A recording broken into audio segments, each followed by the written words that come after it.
नमस्कार विद्यार्थी मित्रांनो, बघा तलाठी भरती 2023 ला चक्रवाढ व्याज यावर आधारित खूप महत्वाचा प्रश्न आलेला आहे बघा. तो प्रश्न आपण बघूया. याच्यामध्ये आपल्या 2-3 कन्सेप्ट क्लिअर होतील बघा. प्रश्न काय दिलाय? रुपये 7,000 ची रक्कम चक्रवाढ व्याजाच्या सहामाही गणना करून वार्षिक 20% दराने कर्जाऊ दिली जाते. 18 महिन्याचे चक्रवाढ व्याज किती असेल आपल्याला विचारले. विद्यार्थी मित्रांनो बघा, चक्रवाढ व्याज कसं गणना करतायत? 6 महिने म्हणजे प्रत्येक 6 महिन्याला व्याज काढायचं आणि मुद्दलामध्ये ऍड करायचं, पुन्हा त्याच्यावर व्याज काढायचं. म्हणजे विद्यार्थी मित्रांनो आपल्याला सायकल दिल्यात, कशा 6-6 महिन्याच्या सायकल दिल्यात, पण टोटल मुदत किती आहे बघा? 18 महिने. मग विद्यार्थी मित्रांनो 18 महिन्यामध्ये 6 महिन्याच्या किती सायकल होणार? 6 एक 6, 6 दुनी 12, 6 त्रिक 18. किती सायकल होणार? 3 सायकल होणार, बरोबर का? आणि व्याजाचा दर किती दिलाय? वार्षिक 20%. पण आपल्याला व्याज वर्षाला लावायचे का? नाही, 6 महिन्यालाच लावायचे. 6 महिने म्हणजे वर्षाच्या निम्म.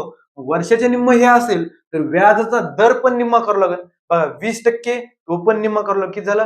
20चं निम्म 10%. व्याजाचा दर झाला 10%. मग विद्यार्थी मित्रांनो हे गणित आपण आता रेशो मेथडने करू. कशाने? रेशो मेथडने. कसं बघा, 10% म्हणजे काय असतं विद्यार्थी मित्रांनो? बघा, 10% म्हणजे त्याचा अपूर्णांक असतो 1/10. आता या 1/10 बाबा कशासाठी? बघा, जर आपलं 10 रुपये मुद्दल असेल तर त्यावर 1 रुपये व्याज येणार. किती?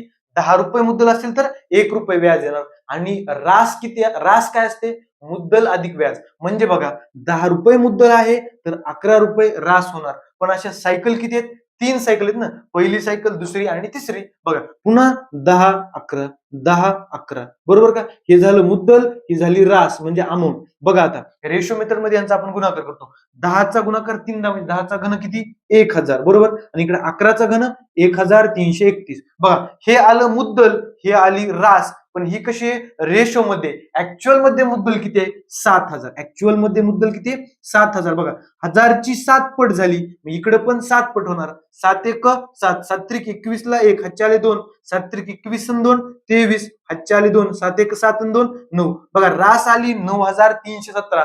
पण आपल्याला फक्त व्याज विचारले. मग रास मधून मुद्दल वजा केलं तर आपलं व्याज येतं. 9,317 मधून 7,000 वजा केले, किती येणार? 2,317. आपलं व्याज किती येणार? 2,317. म्हणजे पर्याय क्रमांक 3 बरोबर असणार. धन्यवाद.